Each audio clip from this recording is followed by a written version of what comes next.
Ateísmo refutado. Quarta-feira, 31 de dezembro de 2014. As provas da autenticidade do Sudário de Turim. O trecho abaixo é extraído de meu livro, As Provas da Existência de Deus, de autoria minha e de Emmanuel Dijon, disponível gratuitamente para download. O Sudário de Turim é um lençol de linho de 4,36 x 1,10 m, que era a medida de lençol para se envolver cadáveres em Israel na época de Cristo e ainda é empregado em rituais judaicos. Nós temos fortes evidências para crer que ele foi o manto que encobriu Jesus, o que é uma prova científica não apenas da existência de Jesus, mas, como veremos mais adiante, até mesmo da própria ressurreição. Muitos cristãos evangélicos são contrários à autenticidade do sudário por acreditarem que se trata de uma relíquia católica, como várias outras que já foram comprovadas que se tratam de farsa da própria igreja medieval. Contudo, observaremos que é impossível assemelhar o sudário a outras relíquias da época. O sudário possui perfeição e detalhes que seriam impossíveis para uma pessoa da Idade Média reproduzir. E é errado tratá-lo como uma relíquia católica por estar hoje no Vaticano, pois ao longo de história ela já passou pelas mãos de todo o tipo de gente, inclusive por reis, imperadores, cruzados e outros. Ela não é uma relíquia católica, mas uma relíquia cristã que atualmente se encontra no Vaticano. É necessário que os evangélicos analisem as evidências do sudário sem um viés teológico de que se trate de algo próprio de outra religião. E é igualmente preciso que os ateus analisem as evidências sem um viés de que não se pode tratar de Jesus Cristo a priori. Se algo tem que ser provado ou refutado, que o seja nas evidências apresentadas. Iremos analisar se essas evidências corroboram ou não para a veracidade do sudário seguindo as seguintes premissas. Primeiro, o sudário de Turim é realmente um lençol do primeiro século que encobriu um homem morto, e não uma pintura falsificada da Idade Média. Segundo, este homem trata-se de Jesus Cristo. Terceiro, este homem ressuscitou. Quarto, logo, Jesus Cristo ressuscitou dos mortos. É evidente que para chegarmos a essa conclusão precisamos seguir todas as premissas. Se as premissas forem comprovadas verdadeiras, então a conclusão lógica é que Jesus ressuscitou. Mas, para isso, é necessário que cada uma das premissas se comprove verdadeira. E é isso que passaremos a analisar a partir de agora. O estudo a seguir é uma síntese de vários documentários e artigos impressos e digitais sobre o tema, cujos sites e livros estarão na nota de rodapé deste livro, nos quais eu busquei reunir o maior número de evidências da autenticidade do sudário e de refutações às contra-argumentações mais comuns. 1. Premissa 1 não é uma falsificação medieval. Prova 1. Existência histórica do sudário antes do século XIV. Saiu então Pedro, e aquele outro discípulo, e foram ao sepulcro. Ora, eles corriam ambos juntos, mas aquele outro discípulo correu mais do que Pedro, e levando-lhe a dianteira, chegou primeiro ao sepulcro. E tendo-se abaixado, viu os lençóis postos no chão, mas todavia não entrou. Chegou pois Simão Pedro, que o seguia, e entrou no sepulcro, e viu postos no chão os lençóis, e o lenço, que estivera sobre a cabeça de Jesus, o qual não estava com os lençóis, mas estava dobrado num lugar à parte. Então pois entrou também aquele discípulo, que havia chegado primeiro ao sepulcro, e viu, e creu, João 20:3-8. O que, no relato do evangelista, viu o apóstolo, que o fez crer? O lençol que estivera sobre o corpo de Jesus. Convenhamos, você entra em um sepulcro, e vê que o Senhor já não se encontra mais por lá, e a única prova visível que você tem deste fato, que, aliás, foi exatamente o que lhes fez ver e crer, é o lençol que o envolveu enquanto se achava morto. Ora, quem é que não apresentaria esta prova tão incontestável para os demais discípulos? Ainda mais sabendo que até os próprios apóstolos estavam bem incrédulos quanto a apenas testemunhos oculares, MC, 4:11 seria obviamente presumível que, desta vez, eles evidentemente apresentariam tal evidência da ressurreição de Jesus a todos os discípulos. A pergunta que fica agora é, será que Deus iria preservar esta prova da ressurreição de Cristo ou será que permitiria a sua destruição? Será que algum descuido ou até mesmo incêndios poderiam destruí-lo? De fato, já tentaram queimá-lo mais de uma vez, mas ele permanece até os dias de hoje, como a maior relíquia que a humanidade já viu. Como nos relata o historiador Wilson. Seja qual for a maneira como se formou a imagem, temos direito a nos maravilhar antes esses 4,97 metros de tecido, que é o sudário de Turim. Porque se nossa reconstrução, histórica, é exata, essa mortalha sobreviveu à perseguição contra os cristãos do primeiro século, às inundações e ao terremoto de Edesa, à iconoclastia bizantina, à destruição da ordem dos cavaleiros do templo, sem contar com o primeiro ataque do fogo que a perfurou com triplos buracos, depois, do incêndio de 1532, e outra grave tentativa de destruição, também pelo fogo, em 1972. Oh, ironia da história! Cada um dos edifícios nos quais quis proteger este sudário antes do século XV, desapareceram a tempo, miserável pelas transformações dos tempos. Em troca, esta frágil peça de tecido superou todos os perigos para chegar até nós quase intacta. Embora em toda a história tenham sido feitas muitas tentativas de destruí-lo, ele continua de Pedro e João até os nossos dias, passando ao longo dos séculos pelos olhos dos observadores, provando que ele já existia muito antes do 14º século. 2. Ano 30. Os evangelhos relatam que o manto que envolveu Jesus se encontrava dobrado. O manto teria sido recolhido e custodiado pelos cristãos. O apóstolo Judas Tadeu leva o sudário, Mandilion, para a cidade de Edessa. Ano 57. O sudário é escondido num riacho devido à perseguição aos cristãos em Edessa. Século II. Existem registros de que em Edessa, atual Urfa, Turquia, existia uma imagem de tecido com o rosto de Jesus. Anos 306 a 337. Durante as perseguições dos primeiros séculos, as comunidades cristãs guardavam cuidadosamente as relíquias dos mártires. Segundo Nino, 306 a 337, a mulher de Pilatos teria entregado o sudário a Lucas, evangelista, e esse a Pedro, apóstolo, que o guardou. Ano 525. Durante a restauração da Igreja da Santa Sofia, de Edessa se registra o descobrimento de uma imagem de Jesus chamada Aqueropita, não feita por mão humana, chamada Mandilion, lenço. Numerosos testemunhos a relacionam com o sudário, sobretudo porque os pontos de coincidência entre os traços das cópias de Mandilion, que foi profusamente reproduzido, e o lençol superam os 100. Ano 544. Evagrio, em sua História Eclesiástica, nos conta que em 544 os edessenos venceram uma batalha contra as tropas persas que cercavam a cidade, depois de uma procissão do Mandilion pelas muralhas, quando o fogo tomou conta das armas inimigas e os persas tiveram de fugir. Século VI. A partir dessa época, Sec-Vi, a arte sacra começa a copiar a Sagrada Face em numerosos detalhes. 2 quadros hoje guardados no Ocidente, em Sancta Santorum, Roma, e na Igreja de São Bartolomeu, em Genova, e ainda o rosto sagrado em Pescara, entre outros, já apresentam as mais fortes características de cópia do Mandilion, sudário. Ano 789. No Segundo Concílio Ecumênico de Nicéia, em 789, Teodoro Estudita recorre textualmente ao sudário como argumento contra os iconoclastas. Além dele, outras testemunhas daquela época são João Damasceno, André de Creta, Gregório I, o patriarca Nicéforo, João de Jerusalém, e outros. Século VII. Do seu período na Turquia, Edessa, temos um interessante documento, o Codex Bossianus Latinus Q69, conservado na Biblioteca de Rijksuniversiteit de Leida, Países Baixos, um manuscrito do Sec-X, que contém uma narrativa do século VIII, proveniente da área siríaca, onde se lê que Jesus deixou a marca de todo o seu corpo num pano guardado na Igreja Grande de Edessa, quem o contempla via o Senhor como quem o tenha visto na terra. Século VII a VIII. O bispo francês Arulf e João Damasceno falam de um sudário de linho em Constantinopla, pelos séculos VII e VIII. Ano 912 a 919. Uma homilia atribuída ao imperador de Constantinopla, Constantino V Porfirogênito, 912 a 959, e o narratio de Imagine Edessena, século X, dão a entender que não se tratava de pintura, e quando mostrado ao povo de Edessa era dobrado em 8 camadas, de modo tal que aparecesse o rosto sem o corpo. Ano 944. Os exércitos bizantinos, no curso de uma campanha contra o sultão árabe de Edessa, apoderam-se do Mandilion e o levam solenemente a Constantinopla em 16 de agosto. O Mandilion era em realidade o sudário dobrado 8 vezes de modo que se visse só o rosto. Existe também a descrição de Gregório, o referendário, sobre a chegada do Mandilion a Constantinopla, como uma imagem impressa por gotas de suor e na qual se vê também o sangue que saiu do lado. Ou seja, o Mandilion é o santo sudário. Ano 1080. Aleixo I Nemo pede ajuda ao imperador Henrique IV e a Roberto de Flandres para defender as relíquias reunidas em Constantinopla, especialmente o sudário. Ano 1147. O rei Luís VII da França, durante sua visita a Constantinopla, visitou o sudário em Constantinopla. Ano 1150. Diversas referências incertas sugerem a existência de um tecido em Constantinopla, nos séculos XII e XIII. Viajando, um inglês afirmou que viu tal pano de linho entre os tesouros imperiais em 1150. 5 anos mais tarde o abade Benedicto Soermudarson testificou sua presença na Catedral de Santa Sofia. Mais uma referência definida vem de Guilhermo de Tiro, quem afirma que o imperador Manuel Comnenus mostrou ao rei Amaurico I de Jerusalém o sudário de Jesus, conservado no tesouro imperial. Outro visitante, Nicolas Mesarites, mencionou ter visto em o tecido.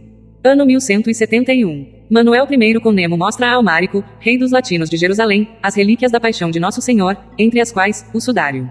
Ano 1202. Um inventário de relíquias bizantinas refere-se claramente ao Mandilion. Ano 1204. Robert de Clary, cronista da IV Cruzada, escreve que, todas as sextas-feiras a Sindônia é exposta em Constantinopla. Ninguém jamais soube, nem grego nem francês, o que foi feito do sudário quando a cidade foi tomada. O lençol desaparece de Constantinopla e é provável que o temor às excomunhões que pesavam sobre os ladrões de relíquias tenha animado sua ocultação. Diversos historiadores supõem que a relíquia foi levada à Europa e conservada durante 1 século e meio pelos templários. Após os cruzados saquearem Constantinopla, o sudário é furtado pela Ordem dos Cavaleiros Templários. Ano 1206. O sudário foi premiado como despojos de Constantinopla a Otto de La Roche, comandante das tropas do Marquês de Monteferrate. O capitão enviou o tecido a seu pai, que em 1206 o deu ao bispo Amadeus de Bezangum, que fez questão de exibir o sudário na sua catedral todos os domingos, até 1349, quando um fogo destruiu o templo. Ano 1306. Jacques de Molay, grão-mestre da ordem, leva o sudário para a França. Ano 1307. Templários são condenados como heréticos, dentre outras razões, devido ao culto secreto de uma sagrada face, que parece ser uma reprodução do sudário. Ano 1314. Os templários, uma ordem cavalheiresca de cruzados, são condenados e dissolvidos. Foram acusados de realizar cultos secretos não cristãos. Um dos líderes templários era Geoffroy de Charny. Ano 1356. Geoffroy de Charny, um cruzado homônimo do anterior, entrega o sudário aos cônegos de Laeren, perto de Troyes, na França. Geoffroy explicou que possuía a relíquia durante 3 anos. Ano 1357. Primeira exposição do sudário na França. Essas datas nos mostram claramente que o sudário, ou Mandilion, não é uma falsificação da Idade Média a partir do 14º século em diante, pois, de outra forma, não teríamos nenhuma menção histórica a ele antes desta data. Tais dados nos revelam que o sudário é de origem muito mais antiga do que a Idade Média e, portanto, não pode tratar-se de uma falsificação medieval. Prova 2. Imagem em negativo. Em 1888, um famoso fotógrafo italiano, chamado Secondo Pia, conseguiu a permissão do rei da Itália para tirar aquilo que seria a primeira fotografia do sudário de Turim. Mas quando foi exposto para uma demonstração em público, veio a decepção. Pia descobriu que a imagem parecia ser extremamente tênue. Foi quando ele descobriu aquilo que viria a ser uma das provas mais fortes da veracidade do sudário. Ao revelar as 2 primeiras chapas em vidro, descobriu que a imagem do pano estava totalmente em negativo. Ele se assombrou, pois essa foi a primeira inversão negativo-positivo de uma fotografia na história. Ou seja, ao ver a imagem em negativo, na verdade se está vendo o positivo fotográfico da imagem. Em negativo, as partes mais escuras ficaram claras e as claras escuras, assim como em um negativo de uma fotografia. Mas na Idade Média a fotografia era completamente desconhecida. O sudário está em negativo, o que faz com que claros e escuros estejam invertidos em relação àquilo que normalmente veríamos. Isso significa que, se o sudário foi uma falsificação manufaturada em pleno século XIV, como dizem os céticos, o autor precisaria ter imaginado o conceito de fotografia 700 anos antes dela ter sido inventada.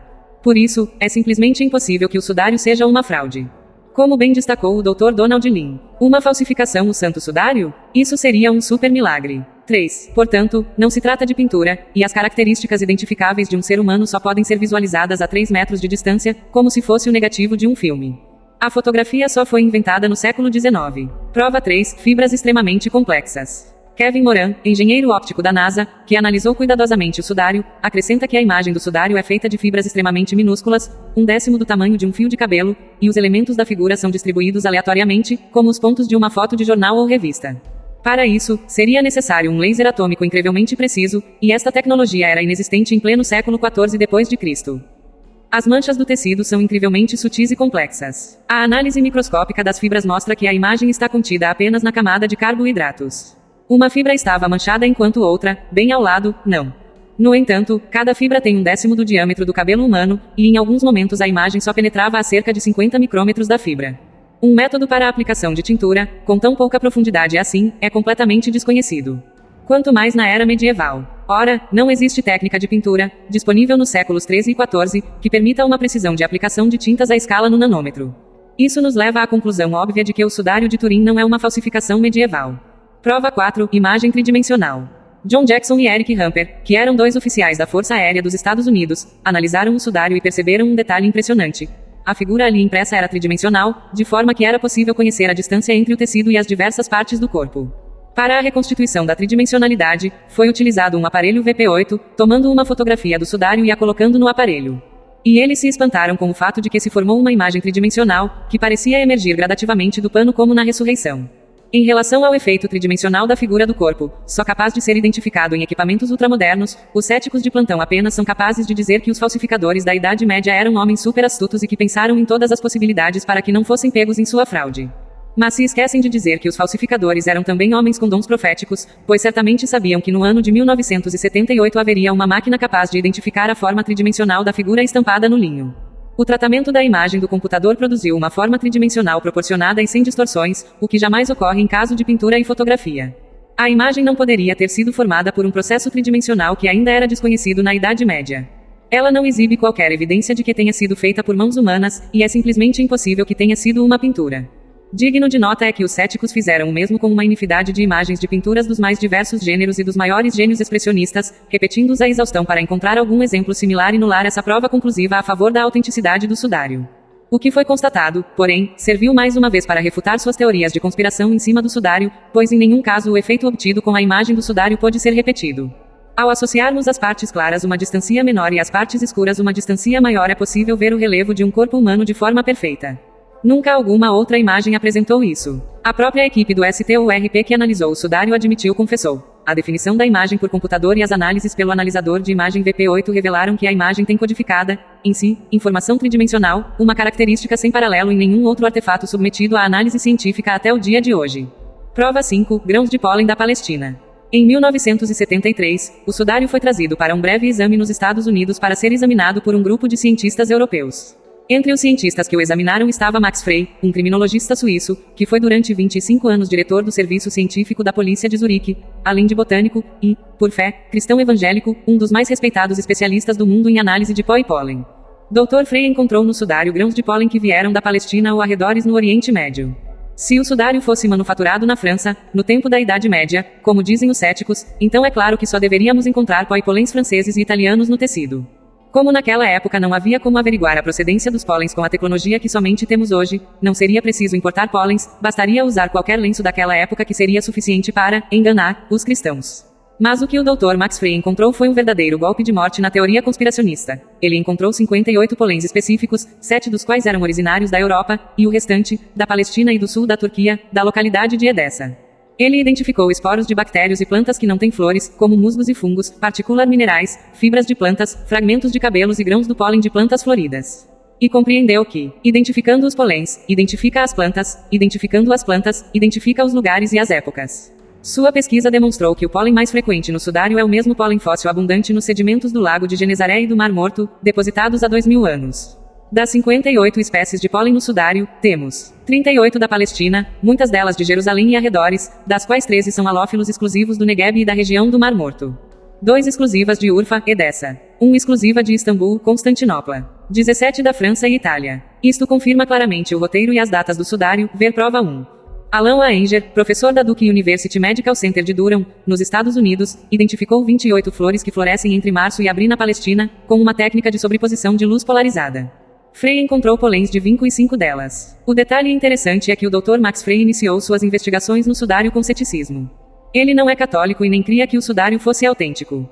O examinou apenas cientificamente, mas, depois que concluiu sua análise, em 8 de março de 1976, admitiu a presença de polens pertencentes a não menos de 6 espécies de plantas palestinas, uma da Turquia e 8 espécies mediterrâneas, nos autoriza, desde já, mesmo antes de chegarmos à identificação completa de todos os fósseis e microfósseis, a chegar à conclusão definitiva de que o santo sudário não é uma falsificação. Segundo Frey, ainda se pode concluir que podemos ter certeza que o sudário foi exposto ao ar livre na Palestina e na Turquia. Que a abundância de pólen provenientes da zona do rosto pode indicar uma exposição maior dessa área, o que nos leva ao Mandilion de Edessa. O interessante é que os polens encontrados no sudário são exatamente dos mesmos lugares por onde ele passou historicamente, como vimos na prova 1.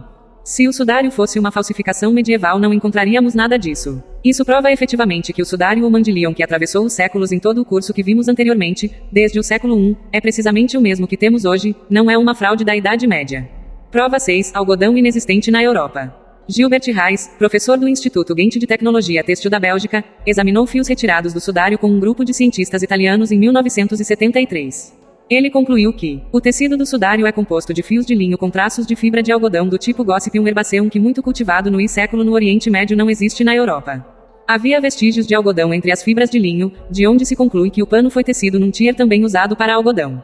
O algodão cresce em terras do Oriente Médio, mas não na Europa. A textura do linho era de um tipo comum no Oriente Médio no primeiro século da nossa era. Silvio Curto, professor adjunto de Egiptologia da Universidade de Turim e membro daquela mesma comissão de cientistas que examinaram o sudário naquela ocasião, teve a mesma constatação e concluiu: a fabricação do sudário pode remontar ao tempo de Cristo.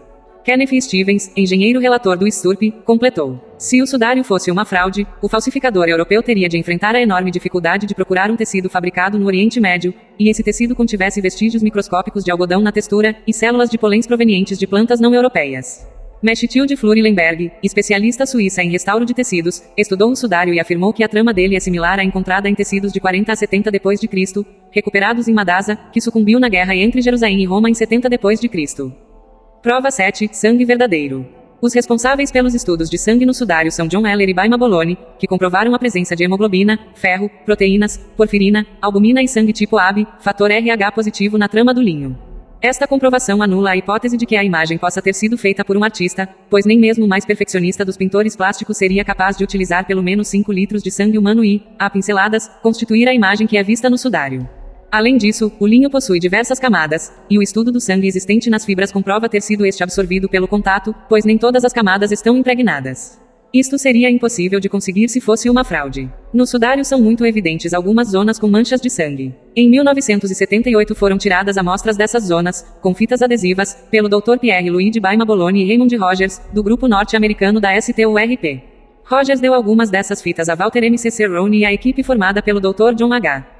Eller e Alan Adler, de Connecticut. Os resultados divergiram. Na Itália, o Dr. Boloni informou que o sangue era humano do tipo AB. Nos Estados Unidos, M.C. Cerrone informou que as manchas não eram de sangue, e sim de pigmentos terrosos ocre avermelhados, concluindo que as manchas no pano eram pigmentos feitos por um artista. M.C. Cerrone publicou essas conclusões no Microscope Journal, em 1981, depois publicou um livro, e até hoje mantém um site na web para atacar o sudário. No entanto, ainda nos Estados Unidos, os Drs. Adler e Eller concluíram que as manchas eram de sangue verdadeiro, de tal modo que o judeu Adler declarou: "É tão certo que existe sangue no sudário como em nossas veias." Assim como seu colega italiano Boloni, Adler constatou ainda que as manchas são de cor vermelho vivo, aparentemente estranha para amostras de sangue antigo, mas explicado pela grande quantidade de bilirrubina, sinal de que a pessoa da qual o sangue provém esteve fortemente traumatizada pouco antes da morte. O Dr. Leôncio Garza Valdez, em posse das amostras de sangue da região occipital da imagem dorsal do sudário, extraídas por Rigg em 1988, na mesma ocasião das amostras dos testes radiocarbono, não só constatou o sangue humano, identificando-o como do sexo masculino do tipo AB, como também fez uma análise de DNA, clonando-o. O estranho é que as conclusões errôneas de M.C. Cerrone sejam ainda amplamente divulgadas. O sudário de Turim apresenta sangue que corresponde ao grupo AB, que é o mais frequente entre os hebreus. Este falsificador, além de ser um fraudulento, ainda era um gênio, pois adivinhou exatamente o sangue corrente entre os hebreus do primeiro século como, talvez, uma maneira de enganar os cientistas do século XX. Ademais, segundo legistas, todas as feridas visíveis no sudário foram produzidas em vida, com exceção da lançada no flanco direito, que chegou à aurícula direita do coração. E sobre uma entrevista ao Fantástico, em que um cientista diz que o sudário de Turim é uma farsa, o Dr. Humberto Rezende, presidente do Centro Sindonológico do Brasil, comenta nas seguintes palavras: sobre a reportagem do Fantástico devemos informar que aquele indivíduo não está autorizado a falar sobre o sudário nem representa o Centro Sindonológico de Turim nem o de Roma nem o do Brasil e que, sobre a afirmação de que o sudário foi pintado no ano 300 por um artista que utilizou tinta misturada com sangue humano é um absurdo. Isso demonstra que o dito cientista nunca foi pintor e nem é médico. Se fosse pintor saberia que tinta não tem albumina e que sangue logo depois de retirado do corpo coagula e se misturarmos sangue com tinta a pintura fica com grumos e não fica linear e simétrica como encontramos no sudário. E, também, que podemos encontrar ferro no sangue humano e até oxido de ferro em tinta, mas que a proporção é completamente diferente. Se este pintor pintou o sudário com todas as marcas que estava nos evangelhos com perfeição anatômica com física e química corretas e com as características de Jesus de Nazaré, por que usaria um ato macabro para executar a obra? E se ele tinha tanto conhecimento e era tão famoso por que não sabemos o seu nome? A hipótese de alguém fazer uma pintura usando sangue humano também foi descartada, pois o exame de espectrometria de frequência da imagem digitalizada do sudário revelou a total ausência dos picos que seriam causados por uma produção humana. E mais, o linho possui diversas camadas de fibras, e o estudo do sangue existente nessas fibras comprova ter sido este absorvido por contato, pois apenas as camadas mais superficiais estão impregnadas, algo que não ocorreria em caso de fraude. A equipe do STURP descobriu que a imagem só existia na superfície dos fios de linho. Quando qualquer líquido, como o sangue ou tinta, é aplicado ao tecido, ele sempre penetra nas fibras. É o processo conhecido como ação capilar. Como a imagem só abrange as fibras superiores, os cientistas concluíram que ela foi queimada no tecido. O sudário impressionantemente não é fruto de fraude, pintura ou sangue inserido por algum falsificador medieval. Uma lista dos testes que confirmaram a presença de sangue integral no santo sudário é dada a seguir. Ferro elevado nas áreas de sangue, confirmado pelo raio-x com fluorescência. Espectros de reflexos indicativos. Espectros de transmissão microespectrofotométrica indicativos. Reação química característica de fluorescência da porfirina. Testes hemocromogênicos positivos. Testes de cianometemoglobina positivo. Detecção positiva de pigmentos de bile. Demonstração positiva de proteína. Indicação positiva de albumina. Teste de protease sem deixar resíduos. Teste imunológico positivo para a albumina humana. Aparecimento microscópio quando comparado com controles adequados. Análises forense de evidência de vários ferimentos e marcas de sangue. Como já mencionado, o sangue é do tipo AB, o mais corrente entre os judeus do primeiro século. Prova 8. Sangue venenoso e sangue artificial. Além da confirmação do sangue no sudário, as marcas de sangue estão em perfeita correspondência com a anatomia, isto é, sangue arterial e sangue venoso nos seus respectivos lugares. Como se sabe, a medicina só descobriu a diferença dos dois fluxos sanguíneos no final de 1500. É impossível separar artificialmente, com um pincel, por exemplo, o sangue de uma fase mais densa de uma mais líquida, como está no sudário. Pelos fenômenos de coagulação que se observa em numerosos filetes de sangue no sudário, o médico americano Gilbert Lavoie deduziu que até pouco antes da morte escorria sangue das feridas, e que o corpo foi envolvido no lençol até 2 horas e meia depois da morte. Não se nota também nenhum sinal de putrefação do corpo envolvido pelo sudário. A conclusão lógica é de que a imagem não foi pintada no tecido por qualquer método convencional. Prova 9. Poeira mineral.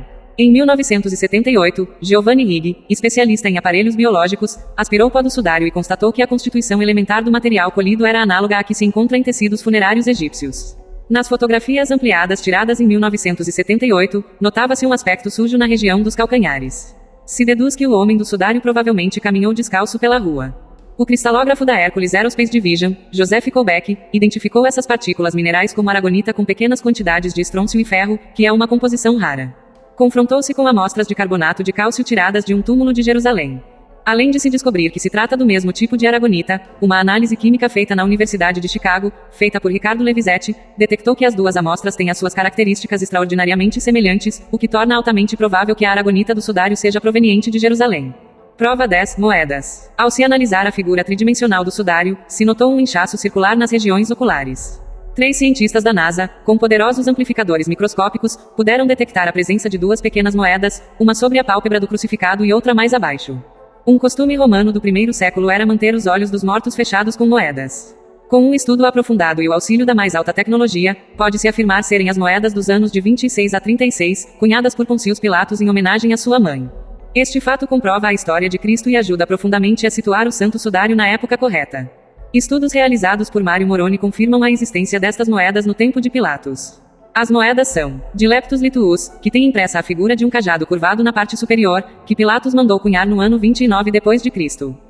Simpulum, do mesmo ano que anterior. Essa moeda se encontra no olho direito, mais propriamente sobre a pálpebra, e se vê claramente as letras YK, do grego TIBEPIOY Karoque, Tibério César, que nas moedas também se encontra escrito com seu X no lugar do K. Elas também confirmam as datas dos evangelhos. Era o ano 15º do reinado do imperador Tibério César, Pôncio Pilatos era governador da Judéia, LC, 3:1. Como um falsificador iria conseguir encontrar moedas da época de Pilatos? Nenhum cético responde. Aliás, ele nem ao menos saberia que os romanos tinham esse costume, visto que essa é uma descoberta arqueológica recente. E, mesmo que soubesse, seria totalmente desnecessário tais moedas se ele quisesse enganar os incautos com uma simples pintura que só seria capaz de demonstrar a existência das moedas com poderosos amplificadores da tecnologia moderna. É simplesmente ridículo pensar que o sudário seja obra de um falsificador. Prova 11. Presença de soro humano. A análise feita através de fotografias com luz ultravioleta fluorescente revelou que ao redor das manchas de sangue presentes no sudário há uma forte presença do soro que é formado pelo corpo humano em casos de tortura, como a que foi submetido Jesus nos evangelhos. Como sabemos, o apóstolo João disse que da ferida de Jesus saiu sangue e água, Jô, 7:34 da noite. A equipe do PPST, Projeto de Pesquisa do Sudário de Turim, após analisar cuidadosamente o manto, concluiu. Assim, a resposta para a pergunta de como a imagem foi produzida ou o que produziu a imagem permanece um mistério. Podemos concluir, por ora, que a imagem do sudário é a real forma humana de um homem açoitado e crucificado. Não é o produto de um artista. As manchas de sangue são compostas de hemoglobina e também foram positivadas em teste para albumina de soro. O fato de haver soro, invisível a olho nu, ao redor das manchas de sangue no sudário, por exemplo, era algo que não poderia ter sido produzido por nenhum falsificador. Ocorre que, sob tortura, as paredes dos glóbulos vermelhos do sangue se rompem, liberando bilirrubina, presente nessas áreas do tecido. Como explicar isso? Assim como concluiu o Dr. Barrien Schwartz, membro da equipe PPST, seria um absurdo imaginar que um falsificador da Idade Média esconderia manchas invisíveis no tecido para que os cientistas, 700 anos depois, a encontrassem utilizando equipamentos que ele nunca poderia sonhar existiriam. Nas palavras do Dr. Barrien Schwartz, nenhum artista medieval poderia ter previsto a invenção da fotografia com fluorescência ultravioleta e pensado, bom, eu vou esconder as manchas de soro, e daqui a 700 anos eles vão encontrar. Ora, me poupe. Prova 12, nenhum vestígio de pintura. A imagem do sudário, comprovadamente e acima de dúvidas, não é uma pintura. Não há vestígios de pigmentos ou tintura de nenhuma espécie nele, além de a imagem não apresentar sentidos de direção. A equipe do Projeto de Pesquisa do Sudário de Turim, o PPST, num esforço para avaliar o sudário sistematicamente e segundo a metodologia científica avançada, tiraram as seguintes conclusões. Não foram encontradas pinturas, tinturas ou manchas nas fibras. Radiografia, fluorescência e microquímica aplicadas às fibras excluíram a possibilidade de pintura como método de criação da imagem. Avaliação por raios ultravioleta e infravermelhos confirmaram estes estudos. Em seu livro, A Verdade sobre o Sudário, Kenneth Stevenson, relator da STURP, afirma. As análises microquímicas revelaram a não existência de corantes, manchas, pós, tintas ou instrumentos de pintura no sudário. Foram realizados vários testes, inclusive o de fotoreflectância e o da fluorescência ultravioleta, todos eles chegando a resultados unânimes de que não havia nenhuma possibilidade de falsificação ou fraude. De modo particular, a fluorescência por raio-x foi considerado o melhor teste para detectar qualquer tipo de fraude, e não revelou a presença de nenhum elemento estranho que pudesse ter contribuído para a formação da figura.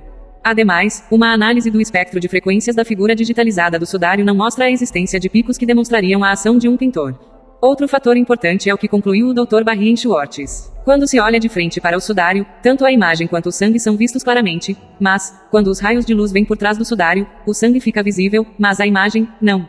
Isso significa que a imagem não pode ser uma pintura, pois, se assim fosse, haveria então uma densidade de tinta no sudário que apareceria na foto com a luz focalizada.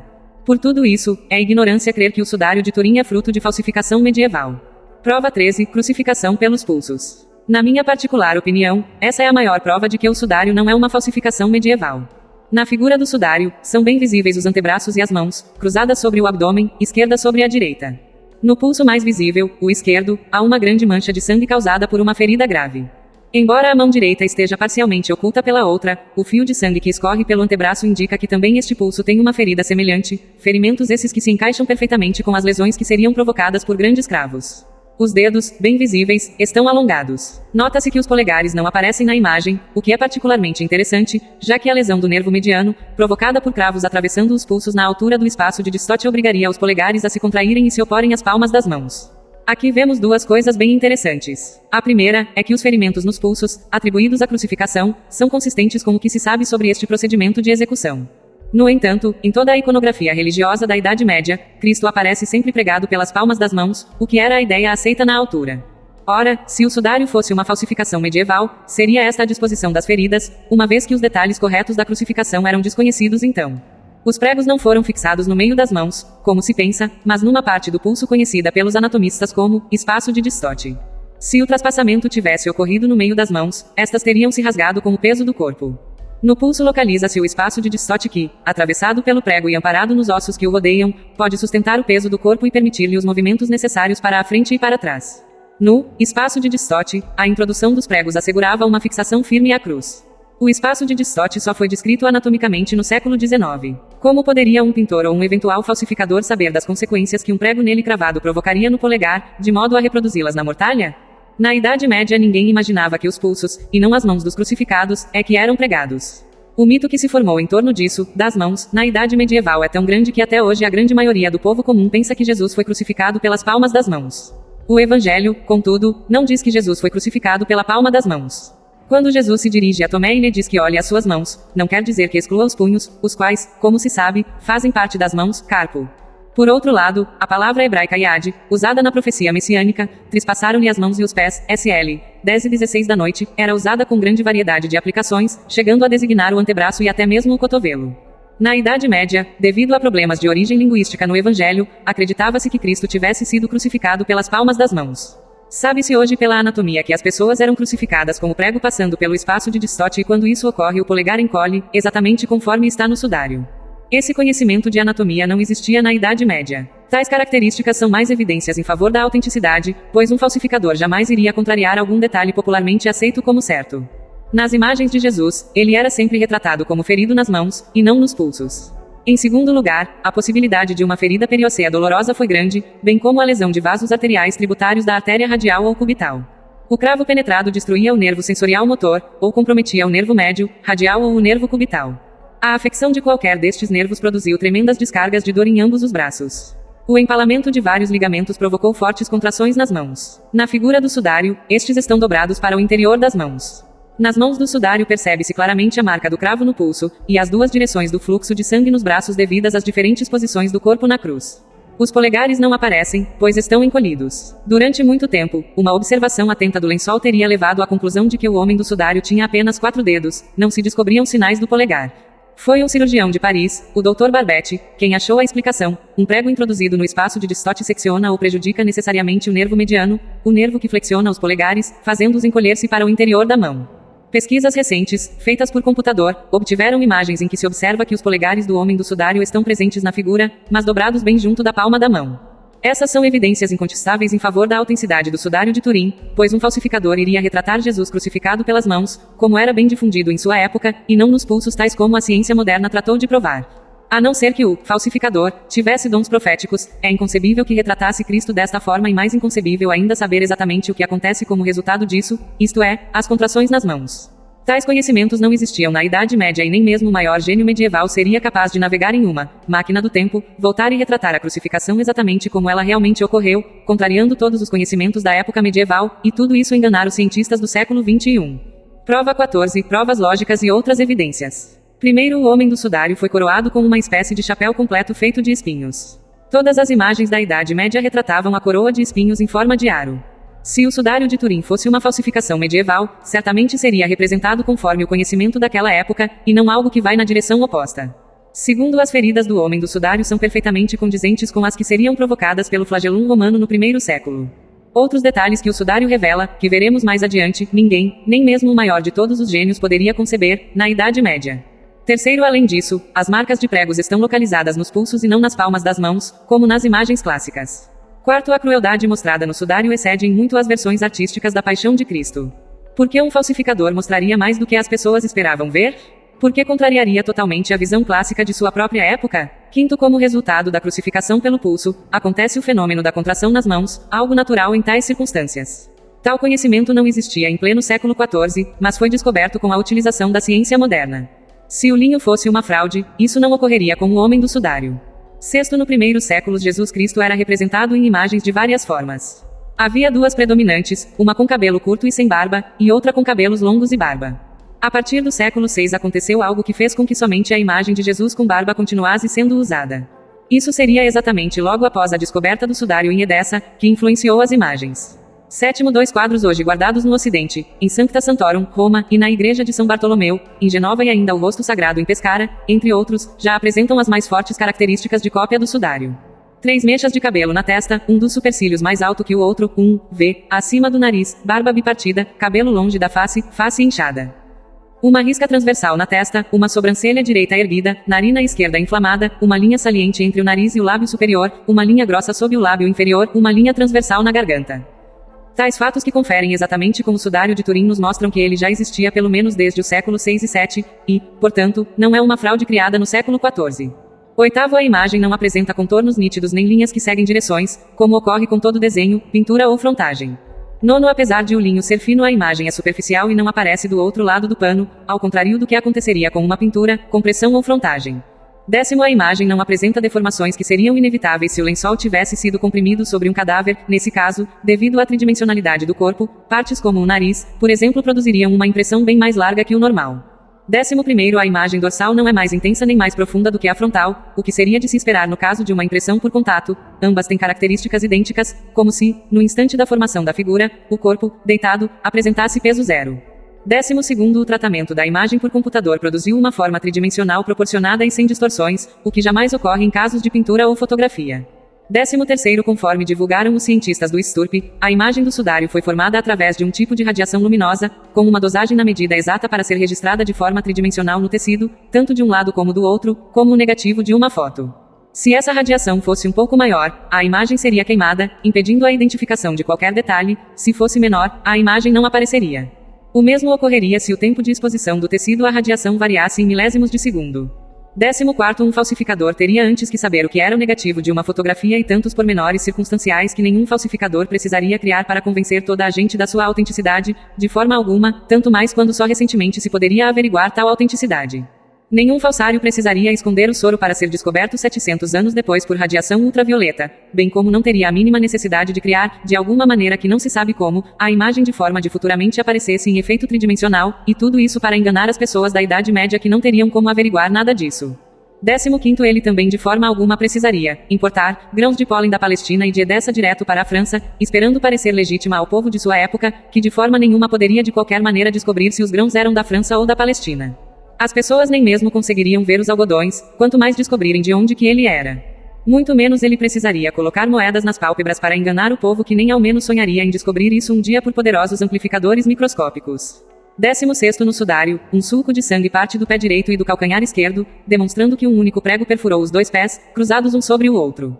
Isso contraria a visão clássica de que Jesus teve um prego em cada pé, como era aceito na Idade Média. Desde o terceiro e quarto século d.C. já era relatado que Jesus teria sido crucificado com um prego em cada pé. Cipriano, por exemplo, fala em plural dos pregos que transpassavam os pés. Ambrósio, Agostinho e outros mencionam expressamente os 4 pregos que se empregaram para crucificar Jesus. Se o sudário fosse obra de um falsário, ele jamais teria contrariado todos os conhecimentos da sua época e a própria tradição que acreditava que Jesus tivesse sido crucificado com um prego em cada pé.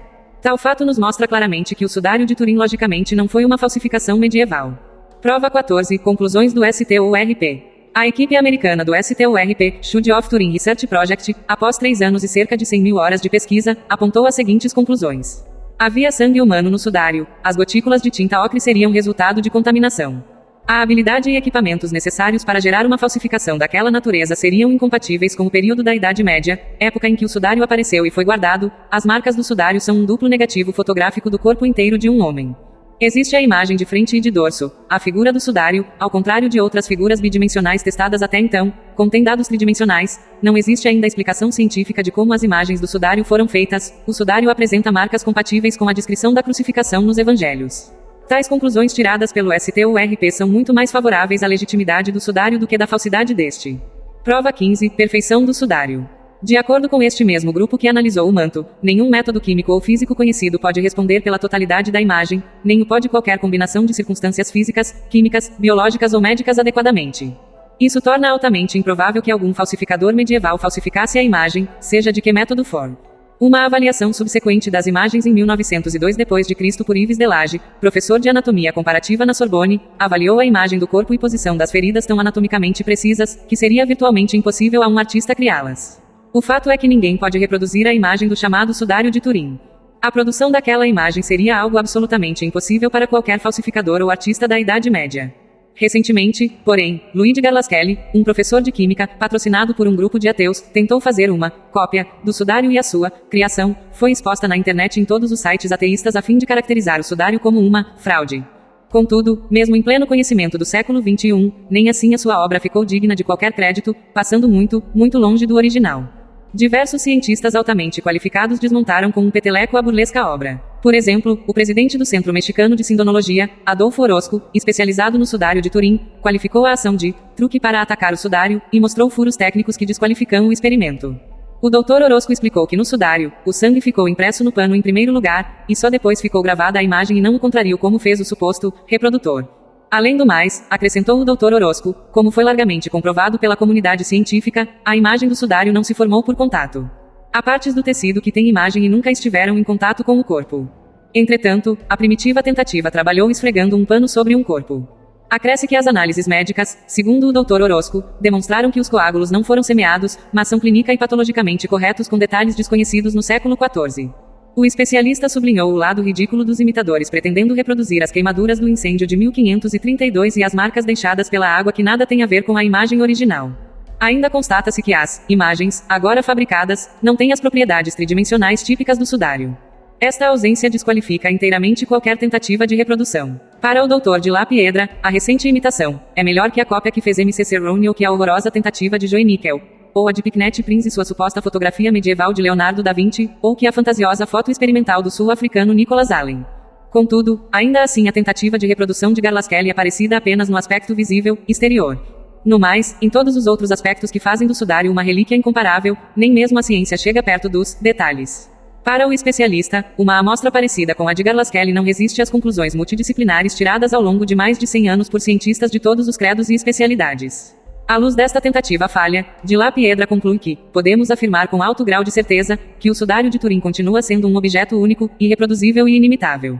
Esta é a verdade interna do sudário. O especialista estadunidense John Jackson do Turing Child Center de Colorado também observou as propriedades tridimensionais da imagem, a presença de sangue humano com índices altíssimos de bilirrubina, o pólen de mais de 77 plantas que marcam o percurso histórico do sudário até quase o século I de nossa era e, entre outros, o mecanismo de transferência da imagem de um crucificado com todas as feridas descritas nos evangelhos a um pano.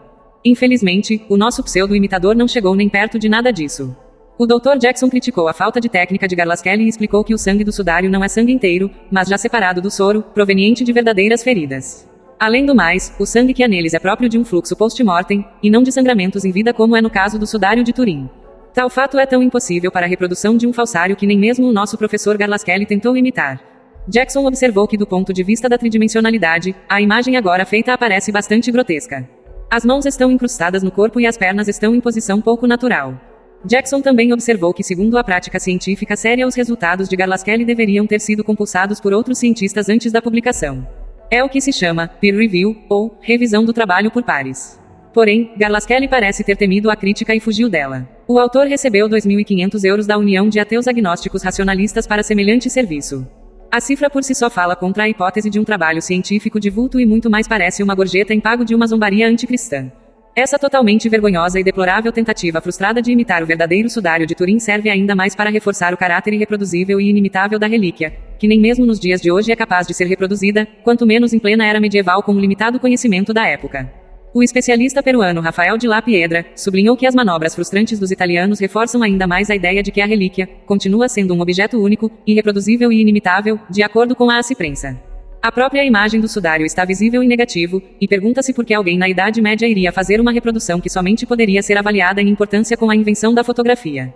Quem teria esse conhecimento técnico? Por que outras obras com o mesmo conhecimento não apareceram? A coisa é tão complicada para os céticos de plantão que, a partir daí, as mais estapafúrdias hipóteses passaram a ser levantadas. Surgiu inclusive a teoria de que algum coitado teria sido capturado e torturado, submetido aos mesmos sofrimentos de Jesus, espancado, flagelado, coroado com espinhos, crucificado e morto, depois perfurado com uma lança, tudo para depois ser envolvido num tecido e assim produzir uma relíquia falsa, há 700 anos. O fato é que se o sudário fosse uma falsificação medieval, teria que ter sido produzida por um grande gênio, daí alguns palpiteiros sensacionalistas terem levantado a fantástica hipótese de a mortalha ter sido produzida por ninguém menos que Leonardo da Vinci. Mas isso equivale a acusar o mestre renascentista de ser um assassino cruel e sádico. Além disso, o único motivo para se produzir tal falsificação seria o lucro, e sabemos que Da Vinci foi um homem rico e prestigiado, um gênio internacionalmente reconhecido, e também um homem profundamente religioso, inclusive com fortes tendências místicas. Seria um absurdo completo imaginar que tal homem seria capaz de aceitar a captura e tortura de um inocente, das maneiras mais horríveis, até a morte, somente para produzir uma falsa relíquia. Isso é acusação caluniosa e sem provas. Por fim, as particularidades da relíquia em questão nos fazem desacreditar inteiramente que algum falsário medieval possa ter criado o sudário de Turim. Como, por exemplo, a perfeita conformidade entre o tamanho da lança que perfurou o flanco do crucificado e as que eram usadas pelos soldados romanos na época de Jesus. Ou as feridas perfeitamente condizentes com as que seriam provocadas pelo flagellum romano no mesmo período histórico. Ou inúmeros outros detalhes que o sudário revela, que veremos mais adiante, e que ninguém, nem mesmo o maior de todos os gênios, poderia conceber, na Idade Média. Mas e o teste do carbono 14? Em outubro de 1988, um pedaço de 7 por 1,2 centímetros foi recortado do sudário, dividido ao meio e uma das metades novamente dividida em 3. O objetivo era submetê-las ao teste do carbono 14. Como é sabido, esse teste é um moderno sistema de datação de artefatos muito antigos. Se o sudário era a mortalha de Jesus Cristo, ele teria que ter, no mínimo, aproximadamente 2.000 anos de idade. O carbono, sendo a base de toda a matéria orgânica da Terra, é chamado de traçador radioativo, pois o acompanhamento da sua degradação pode ser utilizado para medir a idade de qualquer matéria orgânica, como o linho do sudário. O teste foi aplicado aos 3 pedaços por equipes independentes: Universidade de Oxford, Inglaterra, 2 equipes da Universidade de Tucson, Arizona, EUA, e Instituto de Tecnologia de Zurique, Suíça. O Museu Britânico de Londres supervisionou, analisou os 3 pareceres e elaborou o relatório final e definitivo, que enfim determinou idade não superior a 723 anos. Data entre 1260 e 1390. Século XIII. No mundo inteiro parecia-se ouvir um desapontamento. Seria a vitória definitiva dos céticos? Estava batido o martelo, desfeito o sonho? Para milhares de entusiastas ao redor do mundo, que viam na imagem do sudário a melhor e mais concreta prova possível, não só da história de Jesus como também, e principalmente, da sua ressurreição, representava esse resultado um triste e definitivo ponto final. Mas havia um problema. Muitas coisas não se encaixavam na história toda. Não era possível que esse resultado não provocasse, no mínimo, espanto, não só na comunidade religiosa como também na científica. Acontece que esse único resultado contrariava todos os resultados de todas as muitas análises e exaustivos estudos científicos até então realizados. Como explicar? Como descartar tantas evidências em prol da autenticidade em razão de uma única evidência que apontava para uma fraude? Não demorou para que pesquisadores e cientistas retomassem o estudo da famosa relíquia. Em 2000, um casal de leigos sem nenhuma formação científica fez a descoberta de algo que até então nenhum dos muitos doutores e homens da ciência envolvidos nos projetos de estudo do sudário havia percebido. Joseph Marino e Susan Benford, através de simples exame visual em imagens do sudário disponibilizadas pelo PPST na internet, notaram que havia uma espécie de remendo invisível, exatamente na parte do sudário recortada pelos cientistas para a análise. Aprofundaram-se então na pesquisa e descobriram que esse tipo de remendo era muito utilizado na Idade Média para reforçar tecidos de valor, e era conhecido como retecelagem francesa. Maravilhados, perceberam que estavam diante de uma grandiosa descoberta. A análise por C14 poderia ter sido feita numa parte remendada do tecido, o que teria sem dúvida introduzido uma grande margem de erro na datação. Procuraram então o Beta Analytic, o maior laboratório de datação por carbono 14 do mundo, que sustentou que, sim, uma mistura próxima a 60% de remendos do ano de 1500 ou posterior, com cerca de 40% de tecido do século I, causaria uma falsa datação do século XIII, exatamente os resultados obtidos pelo PPST. Mais ainda, o casal de pesquisadores sabia que o período entre 1500 e 1600 foi a época em que mais comumente se usou a técnica da retecelagem. Tudo se encaixava. Joseph Marino e Sulbenford mal podiam acreditar em sua incrível descoberta.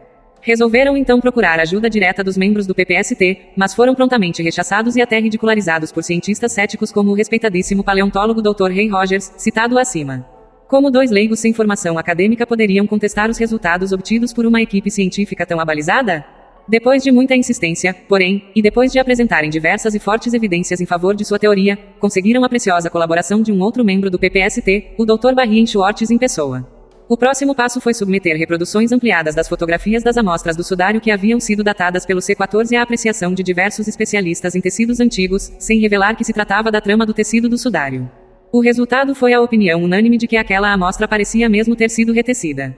Tais evidências levaram o Dr. Barrien Schwartz a reexaminar as imagens das amostras microscopicamente, e foi assim que ele comprovou que ali, diferente de todo o tecido do sudário, havia sinais de algodão com pigmentação e resina.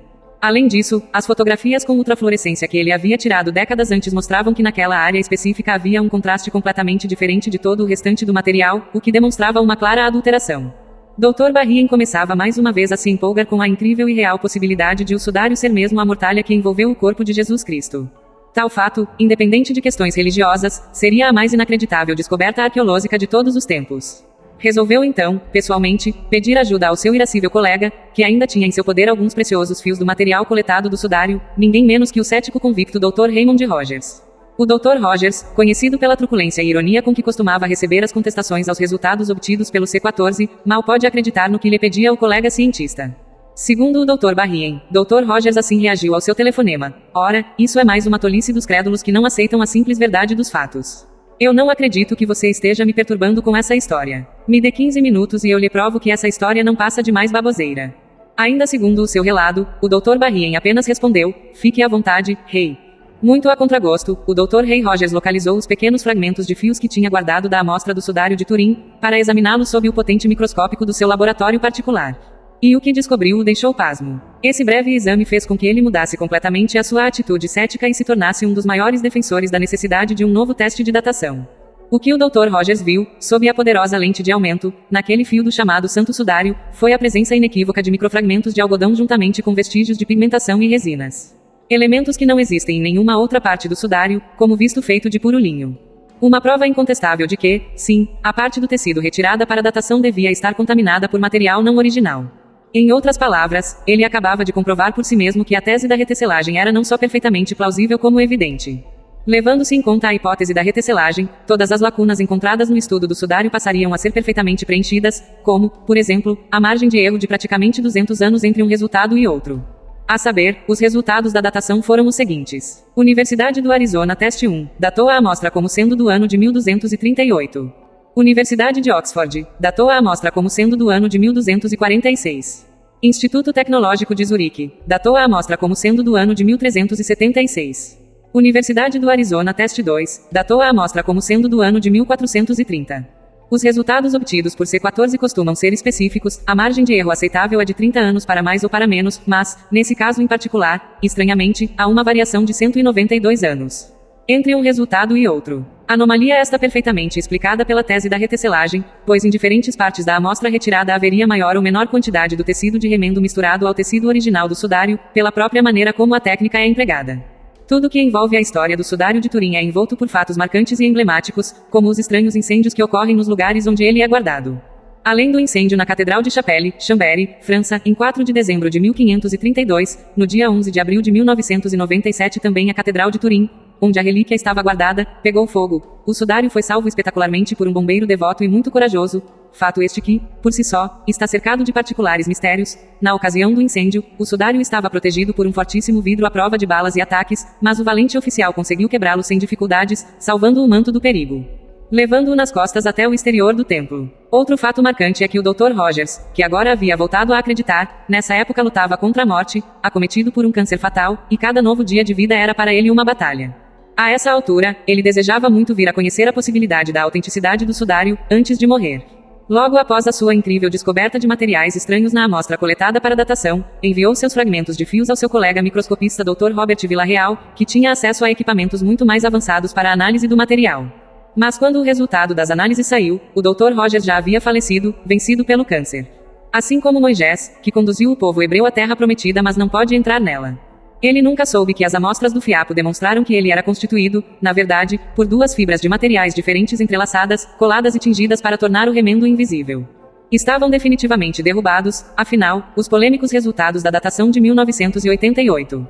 Posteriormente, a Discovery Channel produziu um documentário no qual mostra evidências a favor da autenticidade do sudário de Turim e esclarece sobre o que realmente aconteceu no tangente ao caso do C14.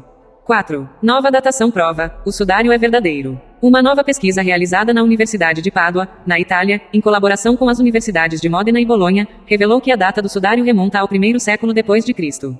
Ou seja, o pano que muitos acreditam ser o que envolveu o corpo de Jesus após sua morte está cada vez mais distante dos rumores de que era apenas uma farsa medieval e mais próximo da crença cristã. Segundo o jornal britânico The Telegraph, os cientistas utilizaram um fragmento do tecido de linho com uma série de amostras de tecidos antigos. Descobriu-se, assim, a possibilidade de o material ter sido fabricado na época em que Jesus viveu. Foram feitas 3 análises diferentes, uma mecânica e 2 químicas. As análises envolveram exames com luz infravermelha, espectroscopia Raman, que mede a radiação, e testes com a tensão das fibras da mortalha. Ao final dos testes, os pesquisadores chegaram à conclusão de que a possibilidade de o sudário ser do tempo de Jesus é de 95%. Os resultados da pesquisa foram publicados no livro Il Mistero della Sindone, O Mistério do Sudário, em português, de autoria do coordenador da pesquisa Giulio Fanti e do jornalista Saverio Gaeta. Fanti afirmou que os resultados dessa atual investigação foram fruto de mais de 15 anos de pesquisa, sendo concluídas em abril de 2013. Portanto, há inegável a autenticidade do sudário. Como disse o Dr. Jackson, não conheço absolutamente nenhuma objeção válida contra a autenticidade do sudário. Como afetou a minha crença? Pessoalmente me reforçou na fé. E o Dr. de Muralha, presidente do Nuclear Technologies Corp., em Amiston, nos USA, e um dos 5 diretores do STURP, resumiu a questão nas seguintes palavras. Todos os cientistas com quem falei, não só estão seguros da autenticidade do sudário, mas também acreditam que ele seja uma carta de amor e uma ferramenta que ele nos deixou para toda a mente analítica. Como resultado destes estudos, um cientista judeu de nossa equipe nos tem feito cristão. Premissa 2: Este homem trata-se de Jesus Cristo. Nessa primeira parte confirmamos a premissa número 1, que nos mostra claramente que o sudário de Turim não é fruto da arte ou da inteligência humana, por pintura ou por falsificação medieval, conforme todas as evidências científicas à nossa volta nos mostram claramente. O nosso próximo passo, agora, será provar que também a segunda premissa está certa, que este homem trata-se de Jesus Cristo, e não de alguma outra pessoa que poderia ter sido envolvida por este pano. As investigações levadas a cabo a partir da primeira fotografia tirada do lençol projetaram luzes novas e surpreendentes que apoiam essa crença como a explicação mais plausível.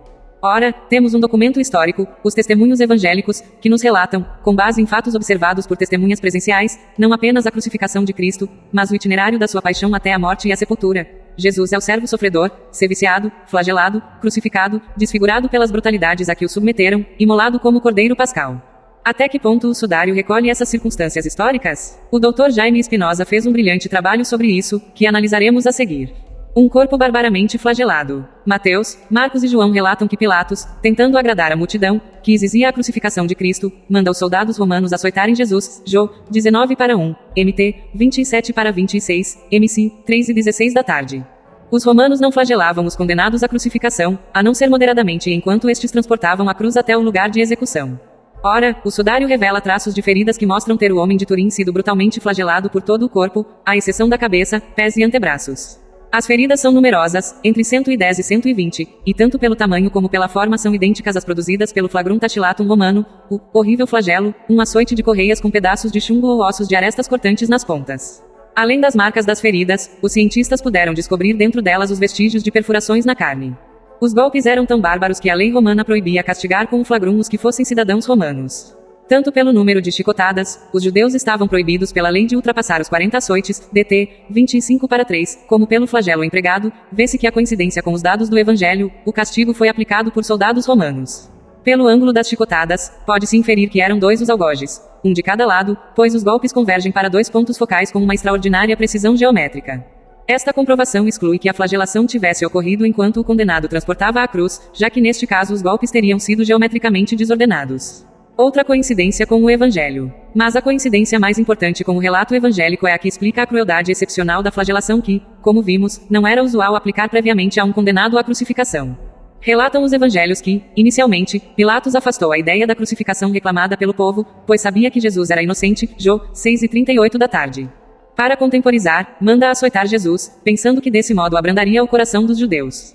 Mas a vista de Jesus desfeito pelos azorragues deixou o povo ainda mais raivoso, fora com ele. Crucifica-o, clamavam. Depois de uma nova tentativa, Pilatos, acovardado, cede, então entregou-o a eles para que o crucificassem, Jô 19:15-16. A mudança de opinião de Pilatos é o que explica, pois, a sucessão dos 2 suplícios que Jesus sofreu, a diferença do comum dos condenados. Uma última particularidade, os antebraços de Jesus não foram atingidos pelos flagelos, e isto indica que foi açoitado antes de carregar a cruz, pois os braços estavam atados à coluna, e portanto fora do alcance dos açoites. A coroação de espinhos. As pessoas condenadas a morrer numa cruz costumavam ser salteadores, escravos que tinham praticado algum crime especialmente grave, ou agitadores que tivessem cometido um delito contra o Estado romano. Evidentemente, essas pessoas não eram coroadas como reis antes de serem crucificadas. Nenhum documento antigo nos fala disso. Chegamos aqui a um testemunho absolutamente capital para se identificar o homem do sudário, porque esse homem teve a cabeça ensanguentada por uma coroa de espinhos, quando ainda estava vivo? Os evangelhos explicam-nos por quê. Os soldados romanos tinham ouvido os chefes judeus acusarem Jesus de blasfemar porque se dizia Deus, e sabiam que, à pergunta de Pilatos, és tu o rei dos judeus? Jesus respondera, tu o dizes, eu sou o rei. Para isto nasci e para isto vim ao mundo, para dar testemunho da verdade, Jô 18:37. Depois de flagelarem Jesus, resolvem, pois, entreter-se fazendo o rei de palhaçada, e colocam-lhe por manto real um pano vermelho, por cetro uma cana entre as mãos, e por coroa de ouro e pedras um capacete de espinhos. Então os soldados do procurador, conduzindo Jesus ao pretório, reuniram ao redor dele toda a coorte. E despojando-o das vestes, lançaram-lhe em cima um manto escarlate. E, tecendo uma coroa de espinhos, puseram-lhe na cabeça, e na mão direita uma cana, e dobrando o joelho diante dele, diziam escarnecendo, salve, rei dos judeus. Cuspiam-lhe no rosto e, tomando da cana, davam-lhe golpes na cabeça, Mateus 27:27-30. Esta modalidade insólita de maus tratos é documentada de modo insuspeito pelo sudário. Toda a calota craniana apresenta feridas resultantes de objetos perfurantes finos, que coincidem com os espinhos de uma possível coroa em forma de capacete, capazes de dilacerar a golpe de pancadas o couro cabeludo, distinguem-se perfeitamente na mortalha os ferimentos da testa e sobretudo os da nuca. É de se notar a excepcional documentação morfológica do sangue, com as características de ter manado em vida, e que impregna profusamente, misturado com o suor, toda a massa dos cabelos. A crucificação. Em 1968, em 3 sepulcros de Jerusalém, encontraram-se os ossos de 35 pessoas. O esqueleto de uma delas mostrava que havia sido crucificada. Os ossos dos pés estavam trespassados por pregos, e os das pernas quebrados. No sudário, um sulco de sangue parte do pé direito e do calcanhar esquerdo. Um único prego perfurou os 2 pés, cruzados um sobre o outro. Aparece também claramente uma chaga profunda na altura do pulso esquerdo. O pulso direito está encoberto pela mão esquerda, pois cruzaram as mãos diante do corpo antes de sepultar o cadáver, mas também aparece, em 2 direções, o sangue que correu abundantemente do pulso esquerdo ao longo do antebraço. Não contradiz este dado a tradição cristã e os artistas, que sempre representaram Jesus crucificado pela palma das mãos? Os crucificados não eram pregados na cruz atravessando-lhes a palma da mão, pois desse modo as mãos se rasgariam e o corpo certamente se desprenderia da cruz. No pulso localiza-se o espaço de distote que, atravessado pelo prego e amparado nos ossos que o rodeiam, pode sustentar o peso do corpo e permitir-lhe os movimentos necessários para a frente e para trás. Exatamente como está no sudário. A morte. O homem do sudário morreu por crucificação, isto é, em consequência da asfixia que dela resultou. A posição de um crucificado, com os braços presos no alto e o corpo pendurado dos mesmos, acaba por dificultar os movimentos da caixa torácica, iniciando um processo de asfixia. Para respirar, o condenado precisa erguer o corpo, flexionando os braços e apoiando-se tanto quanto possível nas pernas, esticando-as ao máximo para que o corpo suba. O sudário indica tanto a posição normal como a posição erguida. Esta, resultante do esforço para respirar, aquela indicando a posição caída, determinada pelo cansaço. 2 fluxos de sangue, com uma divergência aproximada de 10 graus, se percebem imediatamente nos antebraços, especialmente no braço esquerdo, indicando as 2 posições do corpo. Mas esse movimento para cima e para baixo tem um limite determinado pelo esgotamento muscular e pela dor das feridas abertas pelos pregos. O esforço muscular contínuo faz surgir cãibras, contrações tetânicas dos músculos peitorais e intercostais que, pela acumulação de ácido láctico, vão se tornando rígidos. O condenado vai tendo cada vez maior dificuldade em respirar, sobretudo em inspirar, e ainda que consiga reerguer-se para aliviar a pressão que sente nos músculos do peito, recai logo na posição baixa e a asfixia começa novamente. A isto deve acrescentar-se que a posição do corpo favorece a concentração de sangue nas pernas e na cavidade abdominal, com o que diminui o volume sanguíneo que chega aos pulmões. O homem de Turim conserva os traços dessa morte por asfixia, principalmente o peito dilatado por não poder soltar o ar e o ventre inchado pelo acúmulo de sangue. Uma coincidência importante entre a linguagem do sudário e o relato evangélico é que o homem do sudário não teve as pernas quebradas. Diz João, como era dia da preparação, da Páscoa, para que os corpos não ficassem na cruz em dia de sábado, por ser grande dia aquele sábado, os judeus rogaram a Pilatos que lhes quebrassem as pernas e os tirassem. Vieram, pois, os soldados e quebraram as pernas ao primeiro e ao outro que com ele estava crucificado. Chegando a Jesus, como o viram já morto, não lhe quebraram as pernas. João 7:31 da noite menos 34. É sabido que os crucificados podiam sobreviver por muitas horas e mesmo dias, e que, para apressar-lhes a morte, era frequente quebrarem-lhes as pernas pelo tornozelo. A morte sobrevinha então rapidamente, não só pela hemorragia, mas principalmente porque deixavam de poder apoiar-se nos pés para conseguirem erguer-se e respirar. Mas Jesus, como o homem de Turim é levantado sobre a cruz num estado de fraqueza extrema pela violência da flagelação a que foi submetido. Os maus tratos, as pancadas e socos, e sobretudo a flagelação, uma flagelação selvagem, provocaram não só hemorragias externas, mas internas, e provavelmente o líquido hemorrágico foi comprimindo os pulmões e acelerou a morte por asfixia, em consequência do derrame pleural. O certo é que Jesus morreu antes do que a maioria dos crucificados e antes do que os outros dois que foram supliciados juntamente com ele. Conta o evangelista Marcos que, quando José de Arimateia se dirigiu à presença de Pilatos e lhe pediu o corpo de Jesus, Pilatos admirou-se de que ele tivesse morrido tão depressa, ao ponto de ter chamado o centurião para que lhe confirmasse a notícia. MC 3:43 da tarde menos 45. Uma lança abriu-lhe o lado. Uma das comprovações mais comoventes do sudário é a marca de uma ferida no peito causada por uma lança. O quarto evangelista, João, que foi testemunha ocular, relata que, depois de Jesus ter morrido, um soldado romano lhe atravessou o peito com uma lança para certificar-se de que já estava morto e não era preciso apressar-lhe a morte. Chegando a Jesus, como o viram já morto, não lhe quebraram as pernas, mas um dos soldados atravessou-lhe o lado com uma lança e imediatamente saiu sangue e água. E o apóstolo acrescenta solenemente, aquele que o viu dá testemunho, e o seu testemunho é verdadeiro, ele sabe que diz a verdade, para que todos vós creiais. João 7:33 da noite menos 35. O sudário mostra uma ferida no flanco direito, causada por uma lança do tipo usado pelos soldados romanos no século I da nossa era, sem ganchos que alargassem a ferida e sem nervuras de reforço, tal como as que se utilizavam em motins para ferir depressa e mortalmente, de modo a retirar a arma e visar imediatamente outro adversário. O golpe foi dado no lado direito, exatamente como os soldados romanos eram treinados a fazer para atingir os adversários, que protegiam o lado esquerdo, o do coração, com um escudo. A ferida tem 4 cms, largura máxima das lanças romanas, e atingiu o hemitórax entre a quinta e a sexta costelas, a 13 centímetros do externo. Percebe-se claramente que a lançada foi desferida depois da morte, porque a ferida ficou aberta, o que não sucederia se fosse feita em pessoa viva. Ademais, há indícios de que o sangue saiu sem força, o que dá a entender que o coração já estava parado. Sobre o tecido, vê-se uma dupla mancha, uma de sangue e outra, quase incolor, que se tornou bem visível quando se usaram raios ultravioletas na observação. Os dois líquidos correram abundantemente até formarem uma espécie de círculo em torno dos rins. Como vimos, o quarto evangelista afirma que da ferida saiu imediatamente sangue e água. O sangue procedia do coração e talvez de hematomas causados pelas hemorragias internas a que antes nos referimos. Quanto ao que João chama água e que corresponderia à mancha incolor observada no pano, é muito provavelmente uma mistura de soro sanguíneo, resultante dos hematomas, e de líquido pericárdico, situado dentro do saco pericárdico que envolve o coração. Este líquido é tanto mais abundante quanto maior e mais abundante for o sofrimento da pessoa, constitui até uma prova usada em medicina legal para saber se a vítima foi seviciada antes de morrer. A constatação de João, de uma precisão extraordinária, mostra que Cristo sofreu muitíssimo durante a sua paixão. Outras coincidências. O sudário revela ainda que o homem nele amortalhado deve ter recebido pancadas violentas no rosto, pois se percebe um inchaço notável em torno do olho direito, além de várias escoriações. Ocorre espontaneamente pensar no que relata Mateus. Cuspiram-lhe então na face, bateram-lhe com os punhos e deram-lhe tapas dizendo, adivinha, ó Cristo, quem te bateu? MT, 26/67-68. No nariz, nota-se uma dupla ferida, assim como uma deformação da borda, ocasionada provavelmente por uma ruptura ou deslocamento da parte cartilaginosa. Os joelhos, por sua vez, revelam cortes e escoriações. O esquerdo apresenta uma ferida maior. É muito provável que uma queda de bruços tenha provocado essas lesões. Imaginemos as condições em que o homem do sudário foi levado ao local do suplício, com as mãos atadas ao travessão horizontal da cruz, extremamente debilitado em consequência da flagelação, dos socos e pontapés, etc., vestido com uma túnica em que era fácil ter pisado, na posição inclinada que o peso da cruz o obrigava a adotar. A própria alusão do Evangelho de Marcos a um certo Simão de Cirene que, passando por ali, foi requisitado para levar a cruz, MC, 3:20 da tarde menos 21, parece depor no sentido da extrema fraqueza e possíveis quedas de Cristo na subida até o local da execução. E também de mencionar, por se tratar de uma exceção, que o homem do sudário transportou a cruz vestido. Não era comum os condenados irem vestidos à crucificação. Tanto Marcos como Mateus dizem que Jesus foi ao Calvário com as próprias vestes e João refere que os soldados as dividiram em 4 partes, uma para cada soldado, e lançaram sortes sobre a túnica, que era inconsútil, para ver a quem cabia, MT, 27 para 31, MC, 3:20 da tarde, Jo, 7:23 da noite.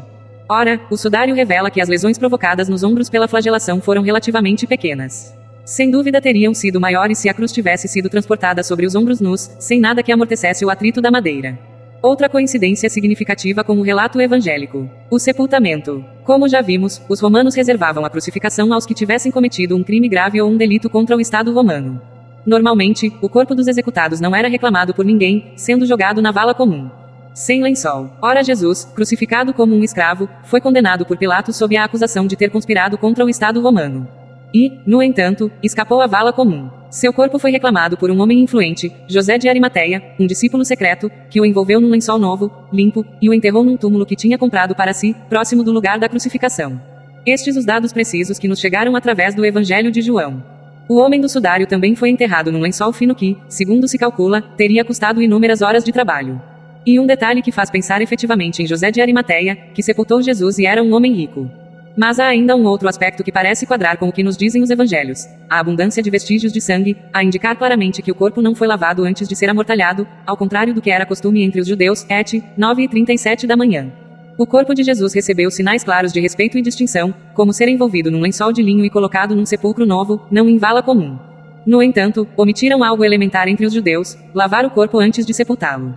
O relato de João permite-nos compreender por que isso aconteceu. Tomaram, pois, o corpo de Jesus e envolveram-no em faixas de linho com os aromas, conforme é costume sepultar entre os judeus. Havia perto do lugar onde foi crucificado um horto, e no horto um sepulcro novo, no qual ainda ninguém fora depositado. Ali, pois, depuseram Jesus, por causa do dia da preparação dos judeus, João 7:40 da noite menos 42. Vê-se assim a causa da omissão. Estava prestes a começar o grande sábado pascal em que, como aliás em qualquer sábado, que é o dia santo dos judeus, se proibiam rigorosamente os trabalhos manuais. Por isso era preciso enterrar Jesus antes do pôr do sol, e por isso não puderam lavar o corpo do Senhor, não havia tempo.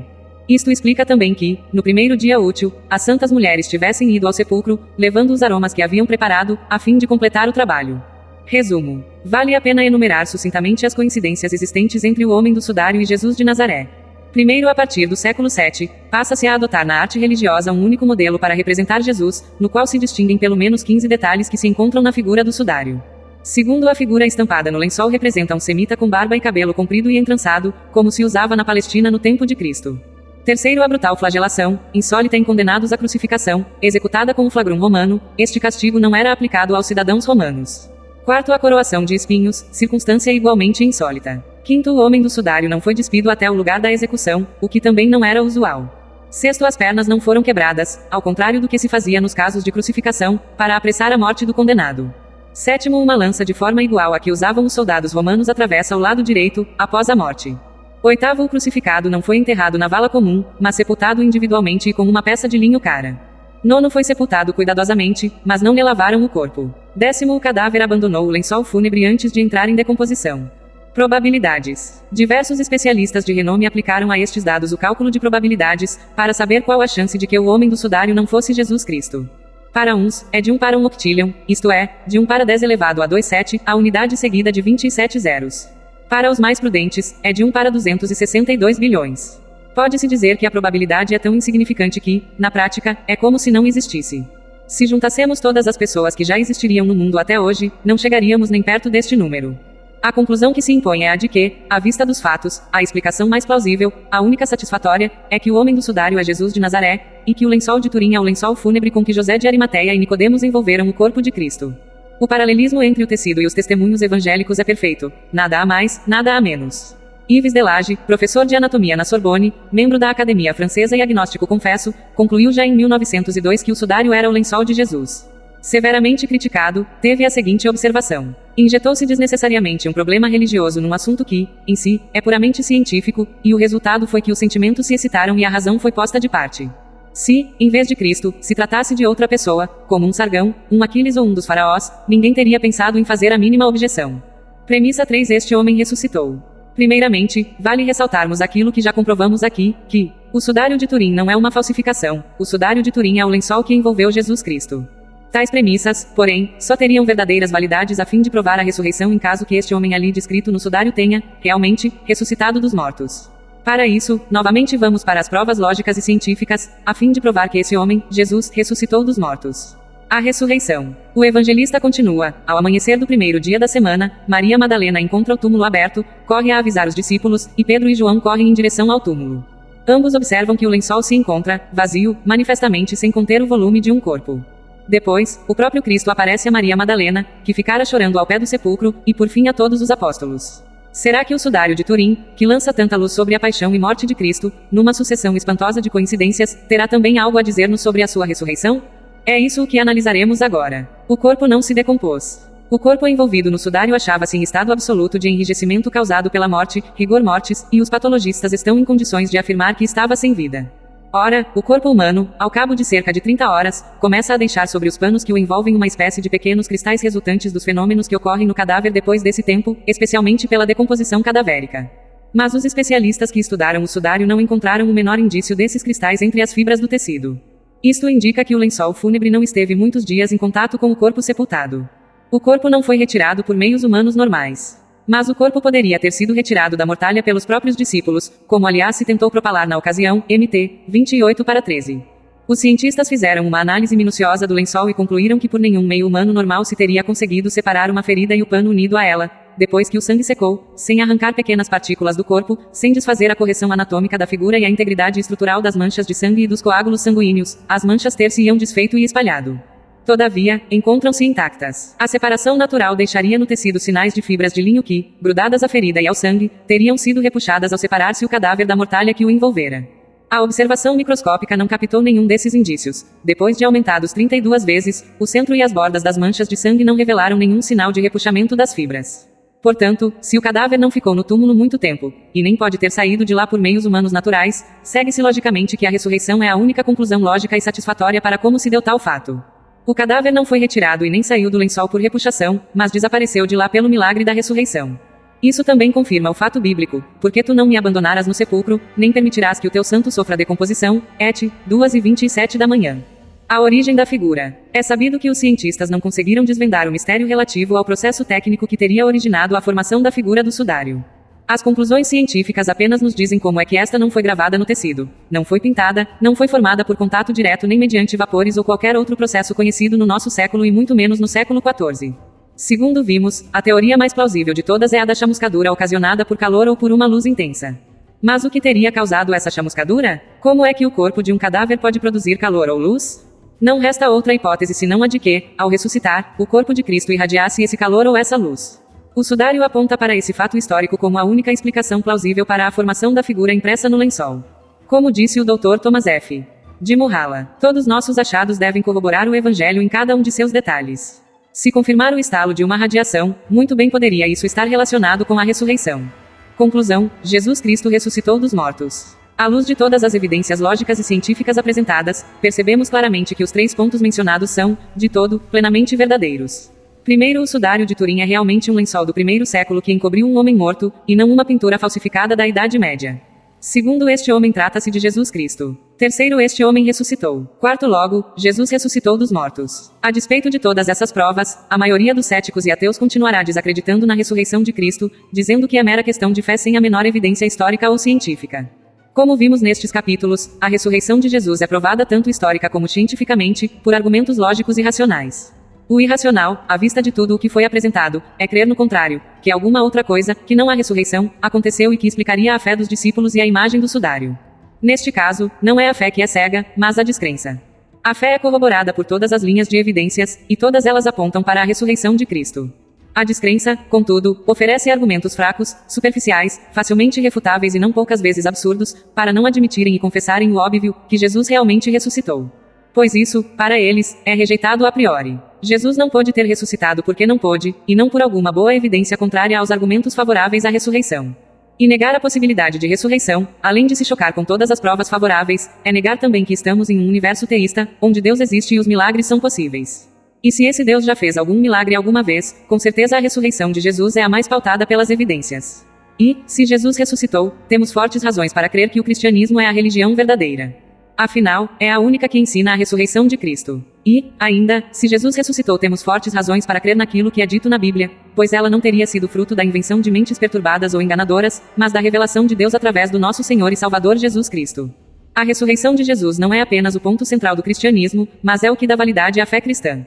Sem ressurreição de Jesus, não há cristianismo. Mas se Deus ressuscitou Jesus Cristo dos mortos, ele está autentificando a veracidade da fé daquela religião dos cristãos, a única que ensina que ele venceu a morte e ressuscitou.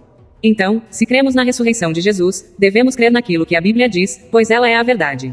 Mas seria mesmo confiável crer no que a Bíblia diz? Afinal, ela não teria sido corrompida com o passar dos séculos, como dizem os ateus? É isso o que passaremos a investigar no capítulo seguinte. Paz a todos vocês que estão em Cristo. Por Cristo e por seu reino, Lucas Banzoli, apologiacrista.com. Trecho extraído do meu livro, As Provas da Existência de Deus. Veja uma lista completa de livros meus clicando aqui. Acesse o meu canal no YouTube clicando aqui. 1. As referências principais são: livro, Santo Sudário, A Impossibilidade de Falsificação, de Mário Moroni e Francesco Barbesino. Documentário do Discovery Channel sobre a autenticidade do sudário, disponível em ILT, sites, AC Digital. ILT, Associação Cultural Montfort. ILT, Sem Fronteiras para o Sagrado. ILT, A Arte das Artes. ILT, Dr. Jackson de Souza Brandão. ILT. 2. Os dados cronológicos do sudário de Turim que são apresentados a seguir são extraídos do site AC Digital. ILT, e da Associação Cultural Montfort. ILT. 3. NASA, Jet Propulsion Lab. Julho de 1980. 4. Este documentário do Discovery Channel sobre a autenticidade do sudário está disponível em ILT, Lucas Banzoli às 10h49 da manhã. Compartilhar 11 comentários. Anônimo 10 de novembro de 2015 às 2h52 da tarde. Lucas VC chegou alerte. O artigo do ceticismo.net fez a respeito do sudário? Lucas Banzoli 10 de novembro de 2015 às 3h16 da tarde. Sim, mas os argumentos que eles dão para a fraude são muito mais fracos dos que os da autenticidade. Responder respostas. Lucas Banzoli 18 de janeiro de 2016 às 9h17 da manhã. Aquela imagem não é a imagem de Jesus, e sim a imagem do que seria um judeu típico daquela época. Dizer que todo mundo tem que se parecer com aquilo é o mesmo que alguém fazer a caricatura do que vem a ser um brasileiro e depois dizer que todo mundo que não parecer com aquela imagem não é brasileiro. Sendo assim, eu que tenho cabelo comprido, diferente de uns 98% dos brasileiros, não poderia ser considerado brasileiro. A imagem de Jesus no sudário condiz perfeitamente com toda a iconografia antiga sobre Jesus. Todas as imagens que os cristãos primitivos pintavam de Jesus tinham um cabelo comprido e uma face semelhante à que aparece no sudário. Nenhuma tem qualquer relação com aquele outro homem da imagem do Jesus histórico, que não tem nada a ver com o Jesus real. O próprio Antigo Testamento hebreu fala muitas vezes de personagens bíblicos que tinham cabelo comprido, e o europeu típico não tinha barba, como o homem do sudário tem.